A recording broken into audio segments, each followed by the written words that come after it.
From the steppes of Asia, a storm had risen. The Mongol Empire, under the leadership of Genghis Khan and his successors, had carved a path of conquest unseen in history. China had fallen.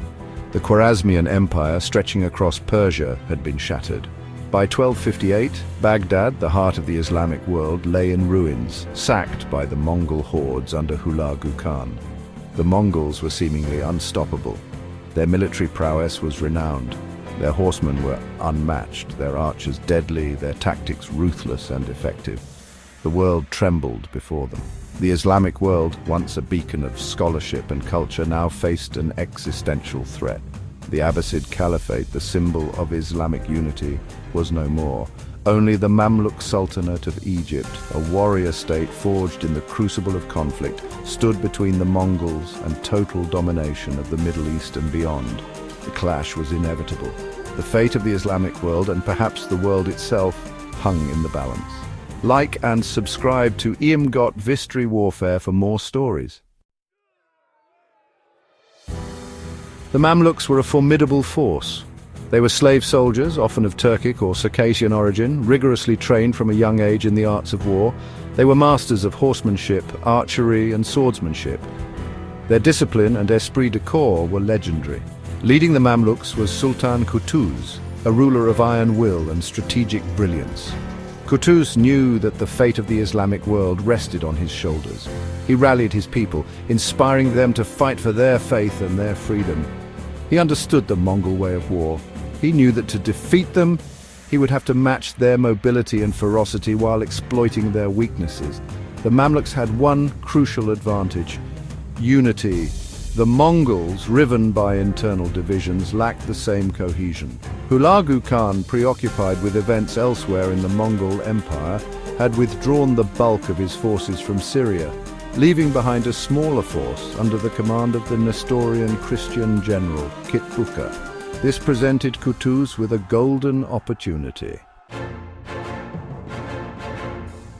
The stage was set for a confrontation that would decide the fate of the Middle East. Qutuz, leading his army north from Egypt, decided to make his stand near the village of Ain Jalut, the Spring of Goliath in Palestine. It was a strategic location offering good terrain for the Mamluk style of warfare.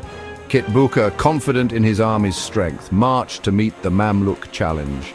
He had underestimated his enemy. The Mamluks, masters of deception, used feigned retreats and ambushes to harass the Mongol advance. They lured Kitbuka's forces deeper into territory favorable to the Mamluks. The tension was palpable. Both armies knew that the coming battle would be a clash of civilizations. For the Mongols, it was an opportunity to crush the last vestiges of resistance in the region. For the Mamluks, it was a desperate fight for survival, a chance to halt the Mongol advance and turn the tide of history. The two armies clashed at Ain Jalut in September 1260. The Mongol cavalry, a whirlwind of steel and fury, charged headlong into the Mamluk ranks. But the Mamluks stood firm, their discipline and training holding strong. They had prepared for this moment. Qutuz, a master strategist, had concealed a powerful reserve force. He unleashed them at the crucial moment, flanking the Mongol army and taking them by surprise. The Mamluk cavalry, led by the valiant General Baybars, smashed into the Mongol flanks with devastating effect. The tide of the battle turned. The Mongols, used to victory, found themselves on the defensive. Their formations crumbled under the relentless Mamluk assault. Kitbuka, realizing the battle was lost, refused to flee. He fought bravely, but was killed, his death further demoralizing the Mongol army.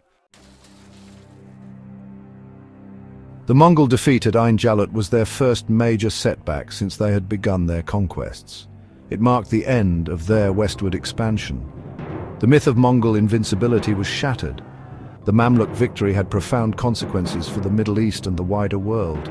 It saved Egypt from the Mongol onslaught and preserved the Islamic heartland from further destruction. It allowed the Mamluks to reassert Islamic control over Syria and Palestine, pushing back the borders of the Mongol Ilkhanate. The victory at Ain Jalut ushered in a new era in the region, one in which the Mamluks became the dominant power. They would go on to safeguard the Islamic world from further Mongol incursions. The battle also had a significant impact on the cultural and intellectual life of the Islamic world. helping to create an environment where scholarship and the arts could flourish once more. The victory at Ain Jalut serves as a testament to the courage and resilience of the human spirit in the face of seemingly insurmountable odds. If you enjoyed this story, don't forget to like and subscribe to emgotvhistory Warfare for more incredible tales from history.